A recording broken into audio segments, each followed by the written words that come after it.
with this is that when I'm playing these MIDI files, you will notice, even though the MIDI file is set at 60, I can actually change the tempo of the MIDI file. And if I do that and change the tempo of the MIDI file, it matches up with the text scrolling on the screen, on the lyrics. Now, as you will notice, we have a very nice feature here.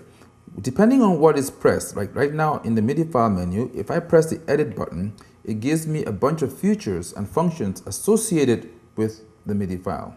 So for an example, I can go in here and scroll down to function, and I can see some functions here like drum and bass, which for now is off.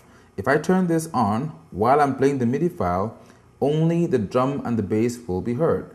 Every other part of the instrument will be turned off automatically.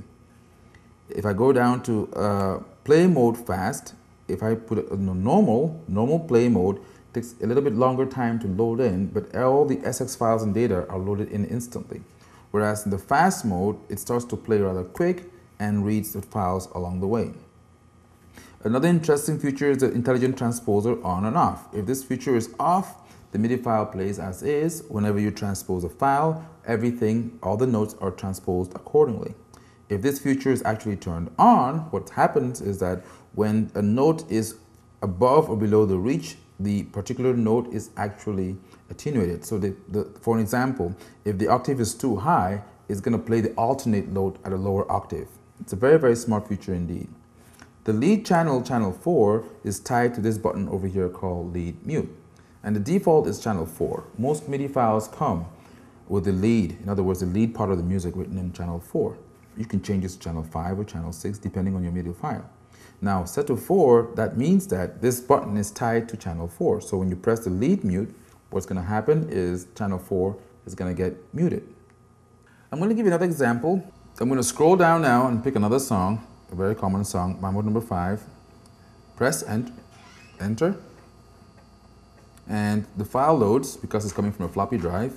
And again, you can now see, as soon as the song starts to play, we actually have the chords being displayed on the bottom left-hand side of the screen. Now, on the Mambo number 5, notice the song starts right there, okay? And I can again adjust the tempo of the song as well if I turn the data wheel. And that tempo is going to also impact the tempo at which the karaoke file is displayed. So the faster you go, the faster the file gets displayed. And like we did in the previous example, you can also change this particular rhythm and use a salsa beat or a soca beat, or you can use a disco beat. It's advisable though that if you have a song which is in a 4/4 timing, you do use a 4/4 style if you want to use that drum remix feature. And if you have a song which is in a 3/4 timing, you use a 3/4 style, like a swing or like a waltz. Now that you've seen what the Midijay Plus is capable of, we'd like to advise you to run down to your nearest dealership and get one for yourself while the supplies last.